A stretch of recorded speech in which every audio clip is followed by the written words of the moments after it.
এখন আমাদের মাঝে বক্তব্য দেবেন আমাদের এলাকার একজন শ্রদ্ধাশীল প্রতিবেশী।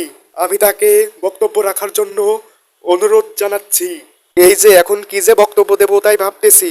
এই অনুষ্ঠানে আমি কিছু বিষয় বলতে চাই। আজকের অনুষ্ঠানে আমাকেই বক্তব্য দেওয়ার জন্য বেছে নেওয়া হয়েছে। এখন আমি কি বক্তব্য দেবো আমি নিজেও জানি না। তো যাই হোক, আমি এই বেশি কথা বলবো না। আজকের আর প্রধান অতিথি হিসেবে উপস্থিতি আছেন আমাদের সম্মানীয় অতিথি জনাব মশা মারার স্প্রে। জনাব মশা মারার এটা কোনো নাম হলো নাকি? আরে কি হচ্ছে কি এটা স্যার শুনতেছে? এটা কোনো নাম হলো নাকি? আর আমার সামনে বসা আছে এদেরকে এই রে সামনের লোকদেরকে কি বলে তা ভুলে গেছি। এখন কি বলি কথা ঘুরিয়ে দিতে হবে। সবাইকে গুড মর্নিং।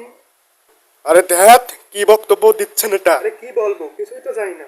আজকে আমাদের সামনে উপস্থিত আছেন আমাদের প্রধান অতিথি জনাব ফ্যান কয়েল সাহেব।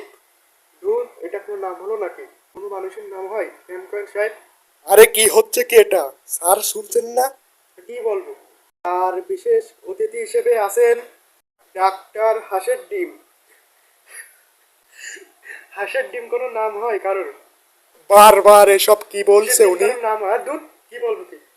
মনে হয় উনি ডাক্তার না, কারণ ওনার বাড়ি হাঁসের খামার আছে, ওখান থেকে ওনার নাম হাঁসের ডিম রাখা হয়েছে। বারবার ভুল বক্তব্য দিছে, ওকে ধরে মার। ফালতু লোক কোথাকার বারবার খালি সাদদের অপমান করতেছে, মার ওদের।